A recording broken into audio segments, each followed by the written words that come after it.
Je pense que c'est la suite du 3 jours qu'on a passé ici dans sa présence. Et aujourd'hui, c'était la suite. Et comme le pasteur Diane a dit, ça ne vient que de commencer. Il y aura d'autres moments encore. Et surtout, Paul l'a dit, courez, non pas comme pour aventure, jusqu'à remporter la couronne, n'est-ce pas? Parce qu'au ciel, ça sera comme ça.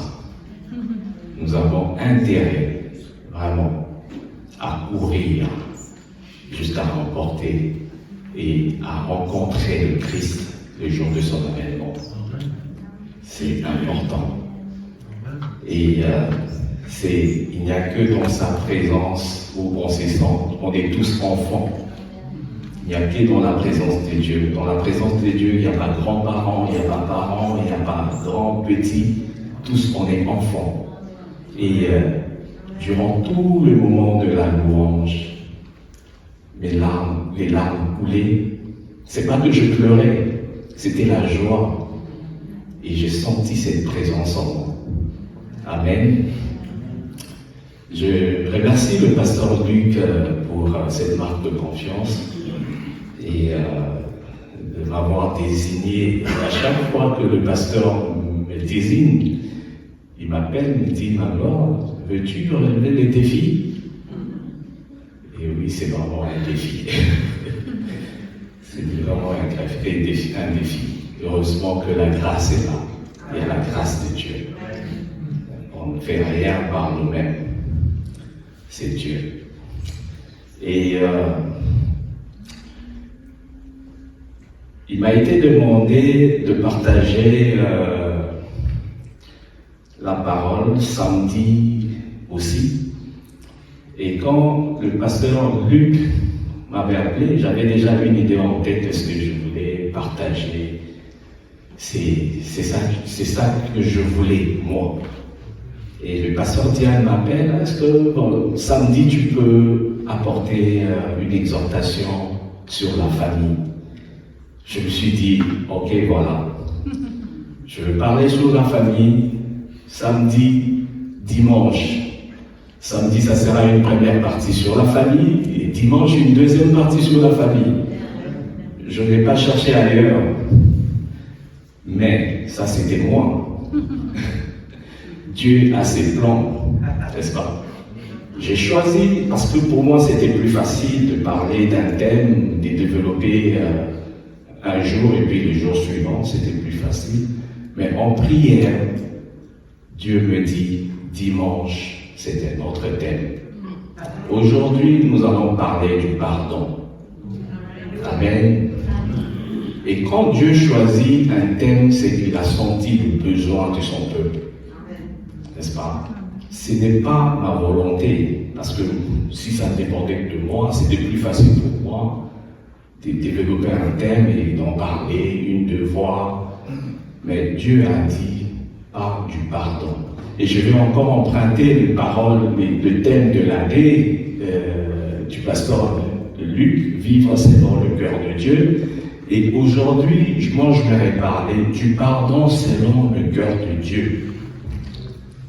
Le pardon selon le cœur de Dieu. Pourquoi parler du pardon? Parce que Dieu l'a recommandé déjà, et aussi parce que Dieu veut guérir un cœur ce matin. Et je suis sûr qu'il va toucher une personne. Pourquoi parler du pardon? Comme je l'ai dit, déjà sur ma page, mon PowerPoint, j'ai représenté une corde. Et cette corde représente le lien que nous pouvons avoir les uns les autres, mais que le diable vient briser par des conflits, que le diable vient briser par des problèmes, des soucis de tout genre. Et aujourd'hui, nous allons resserrer ce lien. Amen. C'est le symbole que j'ai mis. Et je prie que le Saint-Esprit nous entende la force. Je me suis posé quelques questions pour développer ce thème et nous allons interroger la Bible. La Bible va nous aider à mieux comprendre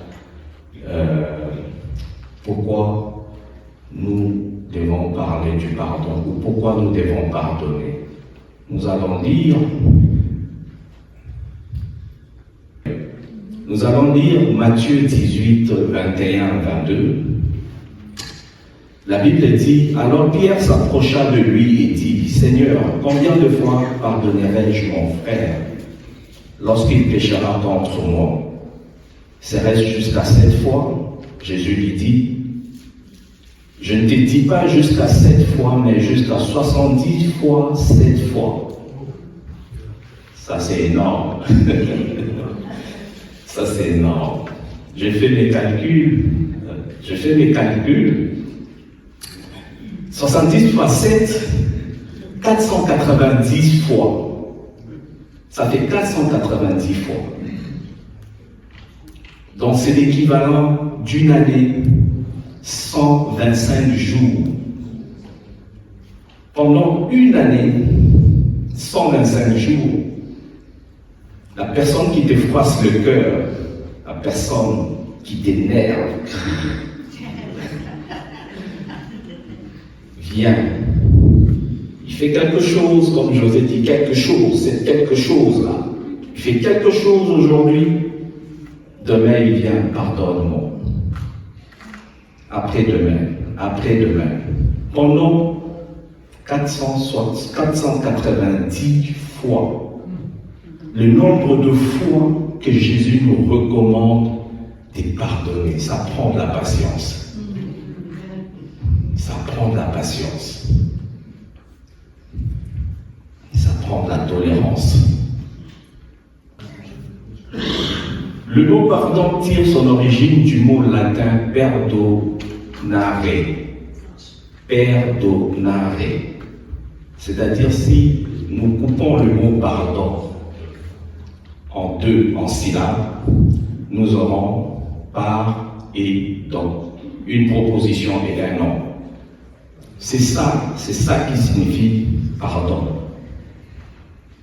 Et le dictionnaire définit un don comme la chose qu'on abandonne gratuitement à quelqu'un sans rien recevoir de lui en retour. C'est ça, c'est ce qui signifie le mot pardon. On a part et don, pardon. Et faisons un petit exercice de remplacer à la place du don, du nom don, un nom similaire. Je voulais afficher, mais je pense que c'est moi qui ne sais pas bien utiliser. Tu pourras m'aider à passer des diapositives pendant que je parle, s'il te plaît. Et si nous essayons de remplacer le mot don par d'autres mots, on va faire cet exercice. Nous aurons par amour, par paix, par joie, par patience, par tolérance, par tempérance, par grâce, par compassion. On peut le remplacer par beaucoup d'autres noms. Et c'est ça qui signifie le pardon. Si nous avons compris ces choses, nous n'allons plus garder des gens ou des rancunes dans nos cœurs. Il y a tellement de mots qui peuvent remplacer le don du pardon. Je vais poser une question. Y a-t-il quelqu'un qui a déjà été constamment mis en épreuve par une personne? Je pense que tout le monde en est passé par là. Quelle a été notre réaction? Nous avons supporté la personne, nous l'avons toléré. Au nom de la paix, est-ce que avons-nous continué à accepter la personne? Ça arrive tout le temps. Un voisin cracheux, un collègue, un ami, un frère de la même famille, ça arrive. Même à l'église, ça arrive. Même à l'église, ça arrive. Et ça arrive partout. C'est dans notre vie quotidienne.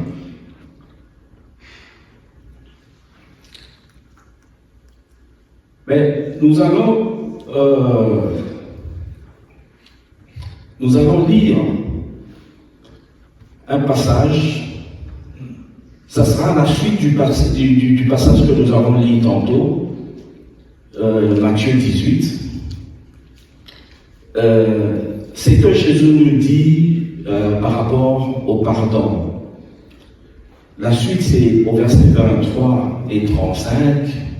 Au verset 23 et 35, c'est la parabole du serviteur impitoyable. C'est comme ça que c'est intitulé, même dans la Bible, la parabole du serviteur impitoyable. C'est une longue lecture. On va essayer de commenter en même temps, en passant. Je vais lire. C'est pourquoi le royaume des cieux est semblable à un roi qui voulut faire rendre compte à ses serviteurs. Quand il s'est mis à compter, on lui a emmené un qui devait 10 000 talents. Comme il n'avait pas de quoi payer, son maître ordonna qu'il fît vendu, lui, sa femme, ses enfants, et tout ce qu'il avait, et que les dettes fussent acquittées. Les serviteurs, se jetant à terre, se prosternant devant lui, et dit, Seigneur, aie patience envers moi. Je te payerai tout. Ému de compassion, le maître de ses serviteurs les laissa aller et lui remit la dette. Après qu'il fut sorti, ses serviteurs rencontra un de ses compagnons qui lui devait 100 deniers. Il le saisit et le tremblait en disant « Paye ce que tu me dois ». Son compagnon se jetant à terre, nous avons lu précédemment, il s'est jeté à terre devant son maître, mais lui aussi, cette fois-ci, c'est quelqu'un d'autre qui se jette à terre, le supplier disant « Aie pitié envers moi, et je te payerai ». Mais l'autre ne voulut pas, et il alla le jeter en prison, jusqu'à ce qu'il eût payé ce qu'il devait. Combien de fois nous jetons des gens dans la prison parce que pour nous, ces gens méritent ce qu'ils ont. Combien de fois nous avons condamné des gens parce que pour nous, on s'est dit qu'ils le méritent, ce qui leur arrive. Mais l'autre ne voulut pas et il alla le jeter en prison jusqu'à ce qu'il eût payé ce qu'il devait. Au verset 31, ses compagnons ayant vu ce qui était arrivé furent profondément attristés et ils allèrent rencontrer à leur maître, raconter à leur maître tout ce qui s'était passé.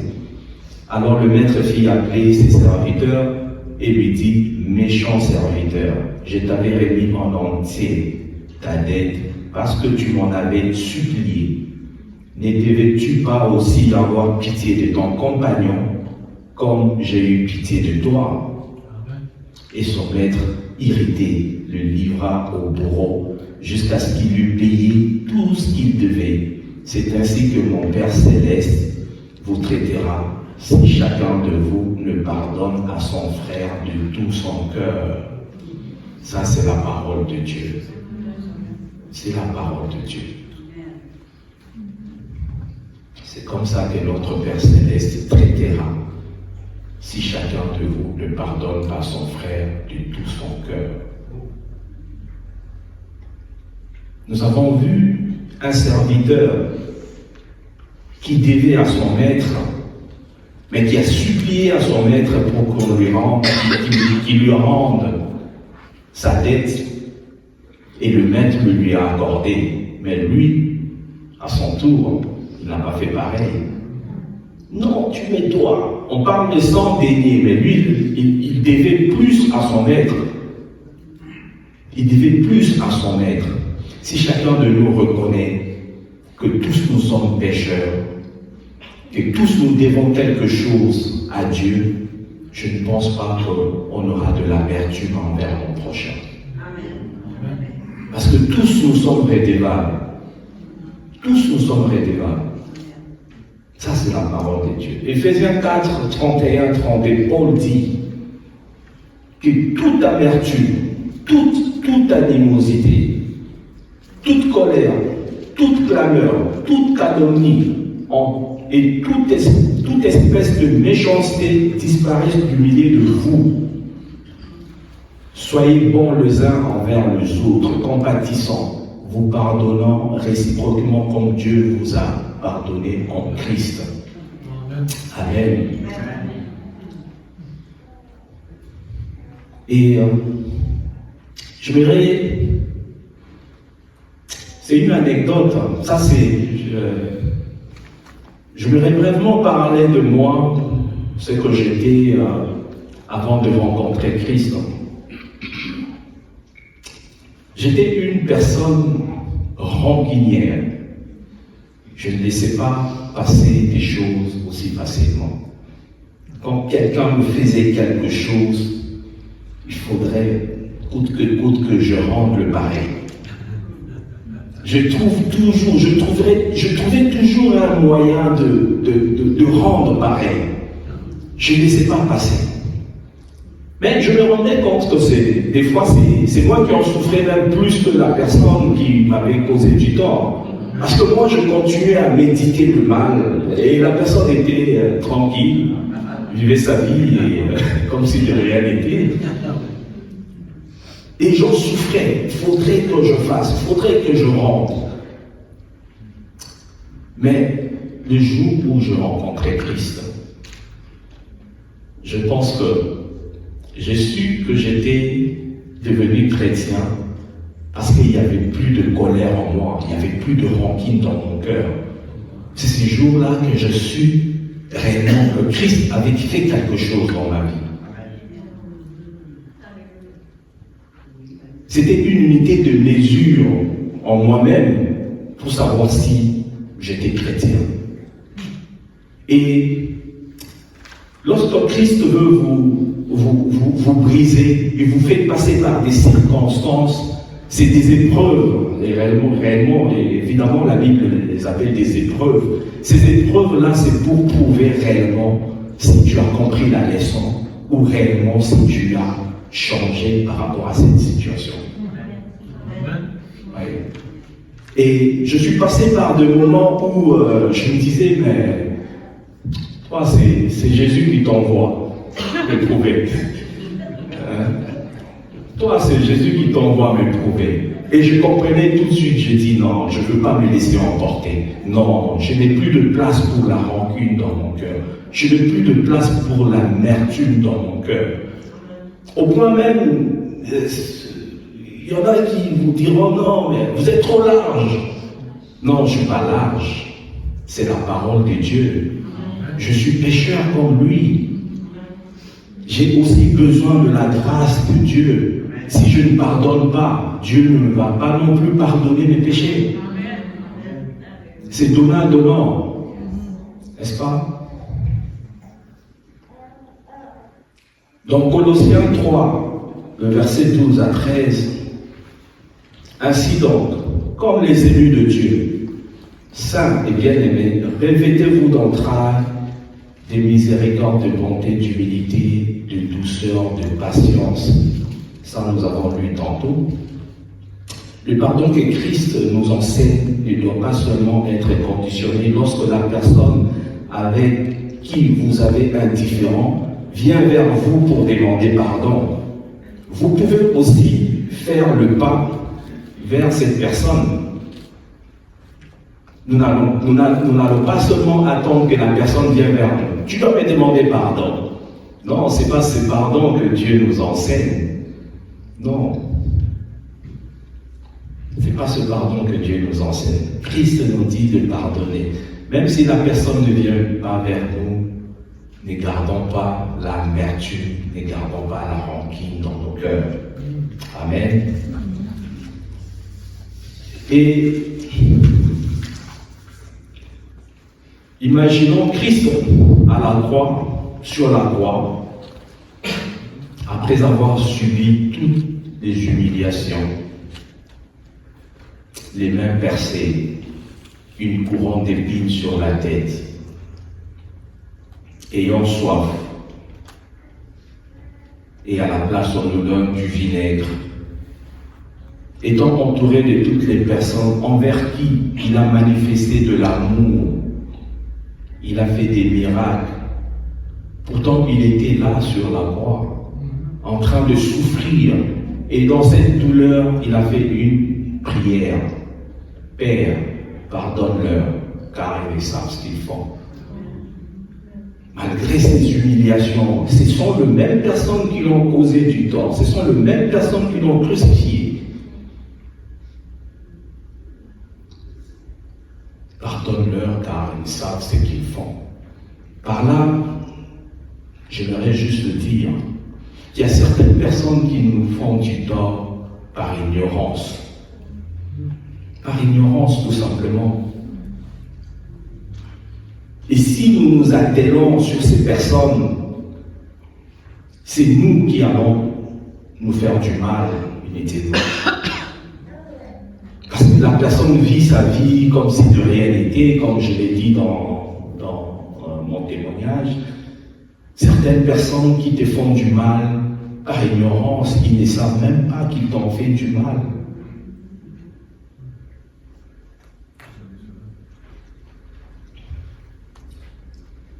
J'aimerais relever un autre cas qui nous pousse dans l'amertume envers le prochain. Là, nous allons lire Matthieu 6, le verset 9. Après, nous allons lire 12 et 13.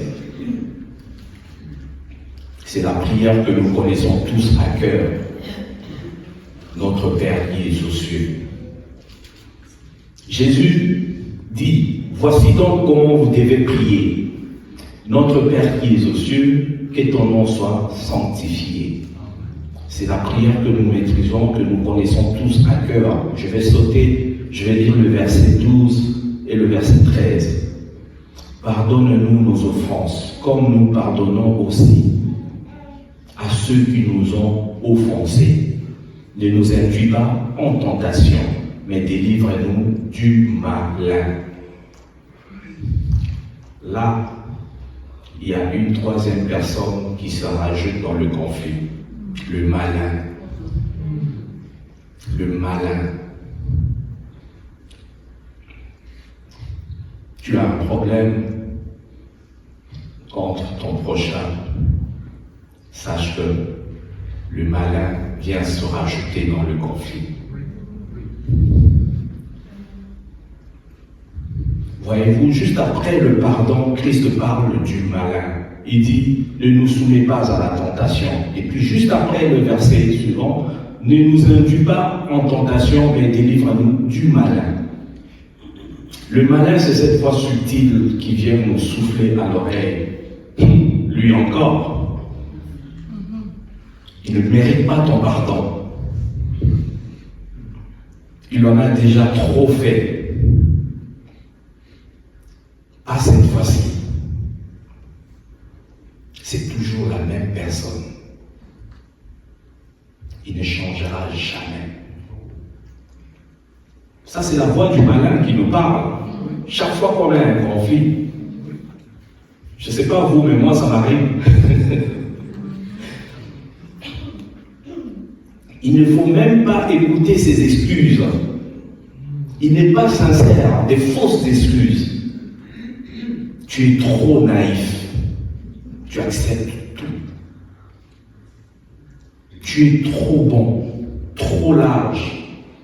Le malin te sort même cet adage dans le monde, les hommes aiment bien le dire, trop bon, trop con. Juste pour t'inciter à agir, juste pour t'inciter à commettre quelque chose envers ton prochain. Ça, c'est le malin. Raison pour laquelle Christ nous a prévenus lorsque nous prions et lorsque nous avons un différend avec notre prochain. Faisons attention parce que le malin n'est pas loin. Le malin n'est pas loin. Il s'ingère toujours dans des problèmes qui ne le concernent pas. Et il le fait exprès. Parce qu'il connaît la parole. Il connaît la parole. Il sait que si tu pardonnes ton prochain, tu seras aussi pardonné de tes péchés. Alors pour t'éloigner de Dieu, il doit s'ingérer de tes problèmes. Et surtout quand il s'agit de pardon. Il sait que quand tu ne pardonnes pas ton frère, Dieu ne te pardonnera pas non plus. Alors tu continues à être son ami. Raison pour laquelle le malaise gère les problèmes qui ne le concernent pas. Il vient nous inciter à la colère, il vient nous inciter à l'animosité, à l'amertume envers le prochain. Amen.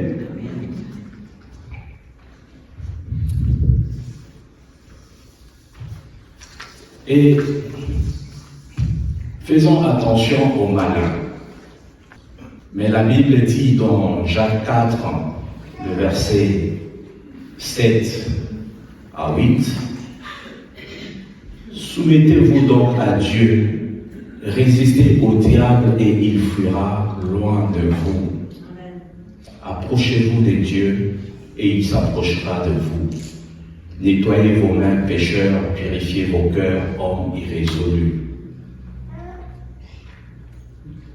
La Bible nous donne toutes les formules pour que nous puissions vivre en paix sur la terre. Et si nous suivons la parole de Dieu, il n'y aurait pas de guerre. Une nation ne se lèvera pas contre une nation pardonnera à l'autre nation. Sinon, on ne parlerait même pas de Russie-Ukraine aujourd'hui. Et si les nations s'élèvent les unes contre les autres, c'est parce qu'il n'y a pas de pardon. C'est parce qu'il n'y a pas de paix. Et le diable est content parce qu'il vient pour diviser et détruire. Soumettez-vous donc à Dieu, résistez au diable et il fuira loin de vous. Approchez-vous de Dieu et il s'approchera de vous. Je pense que les deux versets nous montrent la nuance qu'il y a entre s'approcher de Dieu et résister au diable. Parce que si on ne résiste pas au diable, on ne peut pas s'approcher de Dieu. On doit résister au diable pour s'approcher de Dieu. Amen. Qu'est-ce qu'on peut retenir de ce message? Pourquoi devrais-je pardonner mon prochain? Pour que Dieu nous pardonne aussi nos péchés. Parce que Dieu ne prend pas plaisir dans la mort d'un pécheur. Dieu ne se réjouit pas lorsqu'un pécheur meurt. Il lui laisse le temps de se détourner des mauvaises voies et de vivre. Raison pour laquelle nous devons pardonner aussi nos prochains. Nous ne devons pas être contents quand les gens font du mal. Ou yes, j'attendais qu'ils me disent ça pour que je saute sur l'occasion. Non, non. J'attendais qu'ils fassent ça. J'attendais cette réaction. On ne doit pas pousser notre prochain à faire de fautes pour que nous puissions réagir par rapport à ce que... Non, c'est lui qui a commencé. Moi, j'ai juste réagi. Non. Non. Pourquoi nous devons pardonner? Parce que mon prochain est une âme à gagner. Nous, en tant qu'enfants de Dieu, comme je l'ai dit tantôt, il y a des gens qui font du mal par ignorance. Et toi qui connais la vérité, toi qui connais la parole, sauve cette personne. C'est une âme à gagner. Amen. C'est une âme à gagner. C'est une âme à gagner dans le Seigneur. Lorsque j'étais jeune, ça c'est une histoire que j'ai lue. C'était une bande dessinée chrétienne. Cette histoire m'a marqué. J'étais païen, mais quand j'ai lu cette histoire sur le pardon, ça a marqué mon enfance.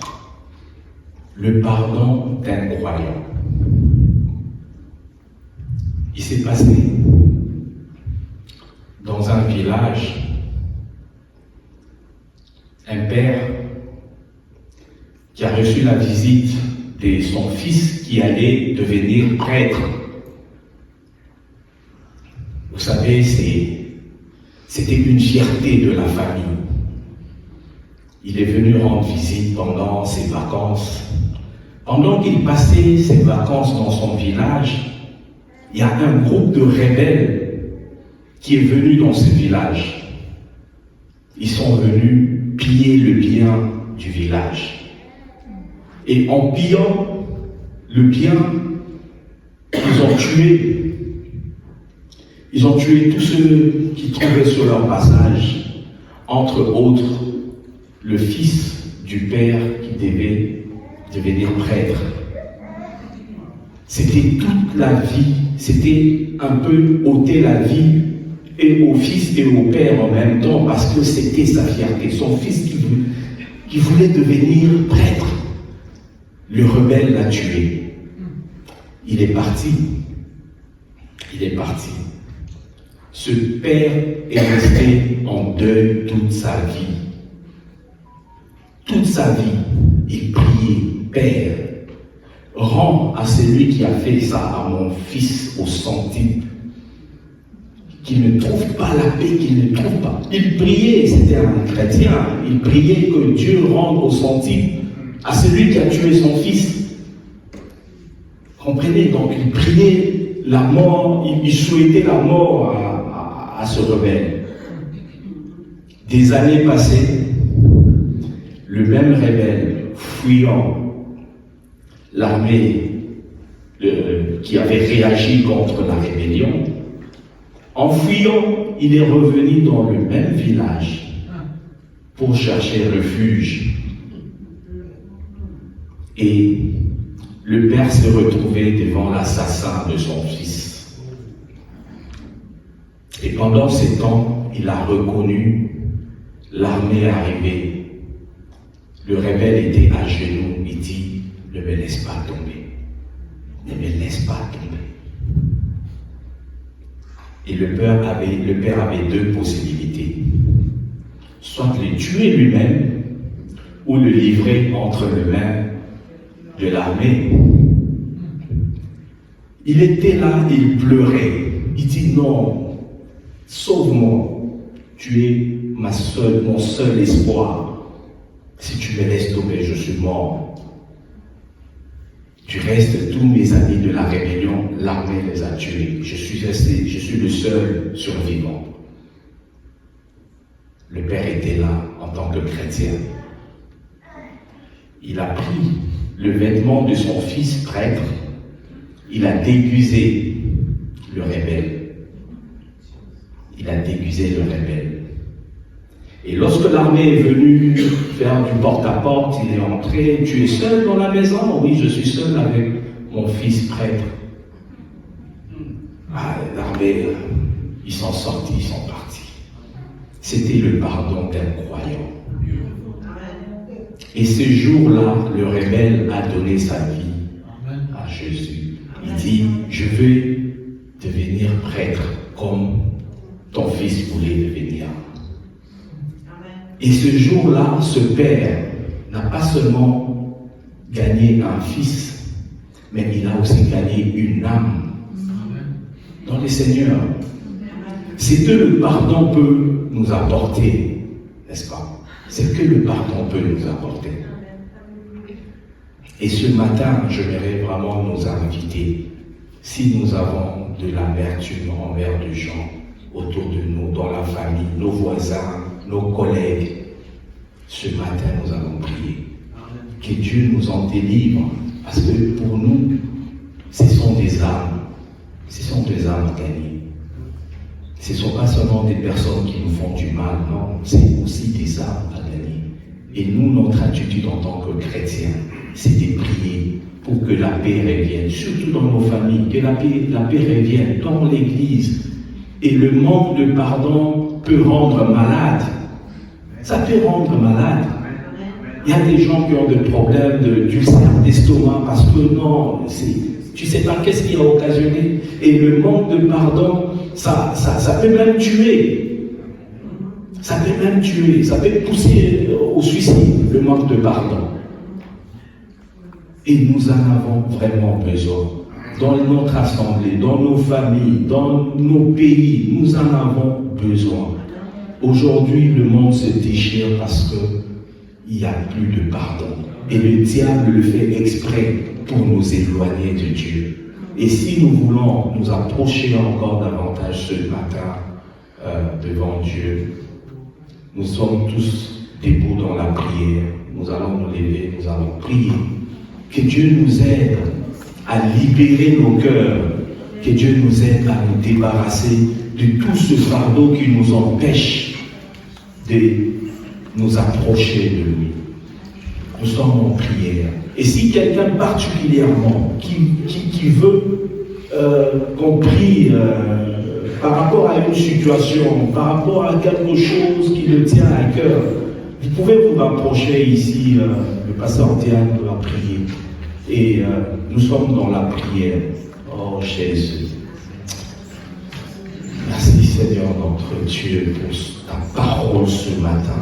Merci ô éternel Dieu des armées pour cette délivrance Seigneur notre Dieu que tu accordes à ton peuple.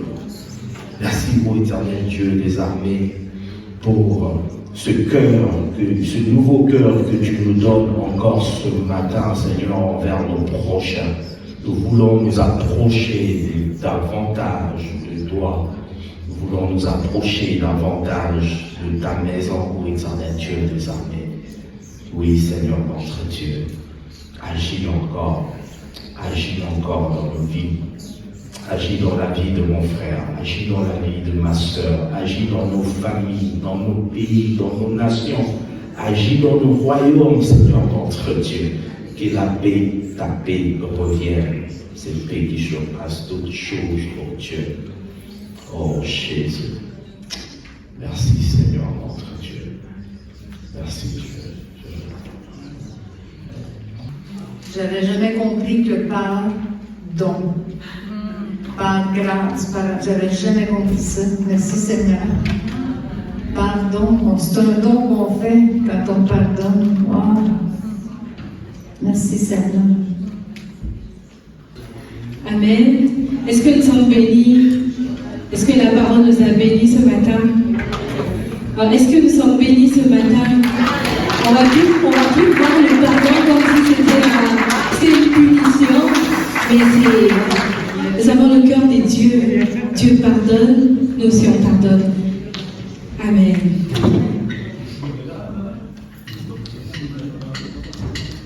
Est-ce que tu peux acclamer pour le roi de rois? Est-ce que quelqu'un se réjouit?